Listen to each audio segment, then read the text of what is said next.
Bonjour à tous et bienvenue dans ce nouveau décryptage de Réfractactu.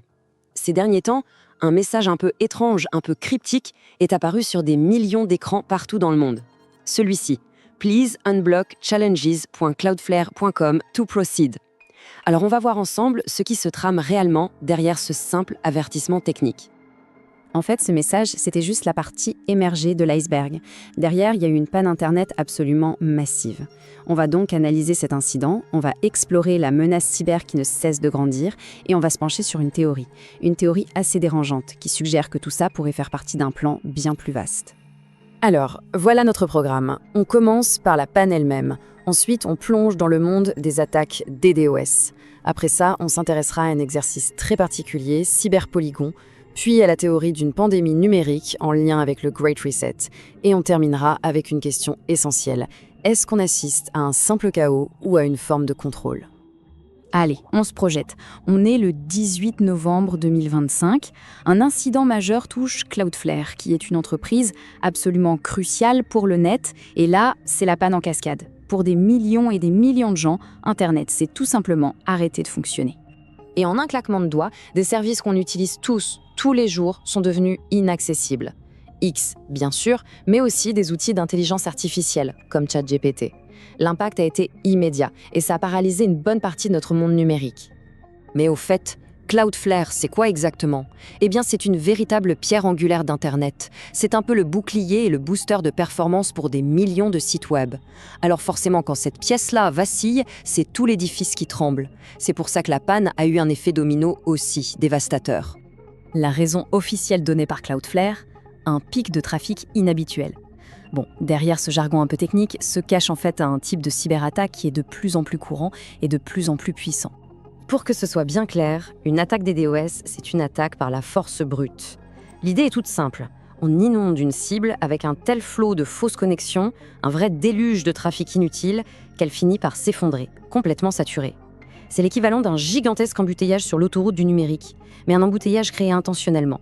Et pour se donner une idée de l'ampleur du truc, les chiffres donnent le vertige. Rien que sur le premier trimestre 2025, Cloudflare a bloqué 20,5 millions d'attaques de ce genre. C'est tout simplement colossal. Mais ce n'est pas tant le chiffre brut qui est alarmant, c'est la tendance de fond. Ce chiffre, il représente une augmentation de 358% en une seule année. La menace ne grandit pas, non, elle explose de manière exponentielle. Et il n'y a pas que le nombre d'attaques qui augmente, il y a aussi leur puissance. Mi-2025, Cloudflare a stoppé une attaque record qui a atteint les 7,3 terabits par seconde. C'est un volume de données qu'on a du mal à imaginer et qui est conçu pour mettre à genoux n'importe quel système. Alors, qui sont les cibles ? Eh bien, comme on le voit ici, ce sont des secteurs à la fois critiques et très lucratifs qui sont en première ligne. Les jeux d'argent, les télécoms et bien sûr les services financiers. Ils sont au cœur de cette cyberguerre qui, elle, ne dit pas son nom. Face à cette escalade folle, une question s'impose forcément. Est-ce que tout ça, c'est juste le résultat d'un chaos numérique, avec plein d'acteurs qui agissent chacun de leur côté ? Ou bien, est-ce qu'on ne serait pas en train d'assister aux premières étapes d'un plan bien orchestré ?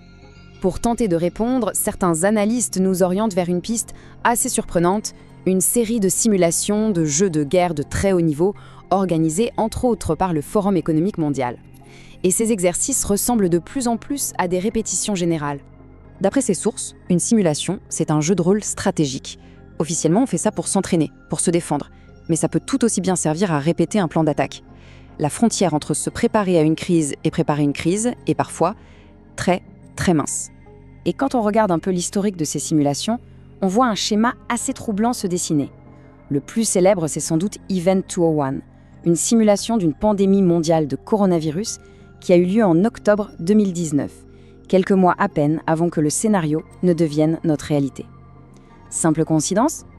Et plus récemment, on a eu l'exercice Cyberpolygon, lui aussi co-organisé par le Forum économique mondial.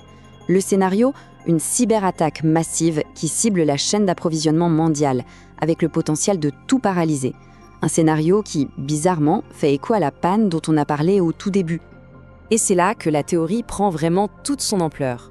Elle fait un lien direct entre cette possible pandémie numérique et un agenda beaucoup plus large, celui du Great Reset, qui est promu par le Forum économique mondial. Et l'avertissement, il ne vient pas de n'importe qui. C'est le fondateur du Forum économique mondial lui-même, Klaus Schwab, qui a dit qu'une cyberattaque majeure ferait passer la crise du Covid pour une petite perturbation. Les mots sont forts, ils sont pesés. La théorie, elle, pousse le parallèle vraiment jusqu'au bout. De la même façon que la pandémie a servi à justifier des confinements physiques, une cyberpandémie pourrait être le prétexte parfait pour des confinements numériques. Et la solution qui serait alors proposée, un vaccin numérique qui ouvrirait la porte à un système de contrôle totalement inédit. L'objectif final, d'après cette théorie, ce serait donc une démolition contrôlée de notre système. Faire table rase du monde financier qu'on connaît pour le remplacer par un nouvel ordre entièrement numérique. Monnaie digitale programmable, identité numérique pour tous et un système de crédit social pour nous guider vers les bons comportements. On se retrouve donc à un carrefour, avec deux visions de notre avenir numérique qui s'affrontent de manière radicale.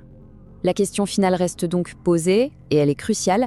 Est-ce que cette vague d'attaques qu'on observe est juste le chaos d'un monde numérique devenu incontrôlable, ou est-ce que c'est le prélude, l'acte 1, d'une transformation profonde et planifiée de notre société? La réponse à cette question, eh bien, elle définira notre avenir. Voilà, on arrive à la fin de ce décryptage. Ce qu'il faut retenir, c'est que la fragilité de nos infrastructures, couplée aux scénarios qui sont envisagés au plus haut niveau, ça doit tous nous interpeller. Pour continuer à explorer ces sujets, à poser les questions qui dérangent, abonnez-vous à Réfracte Actu et soutenez notre travail. Merci pour votre écoute et à très bientôt.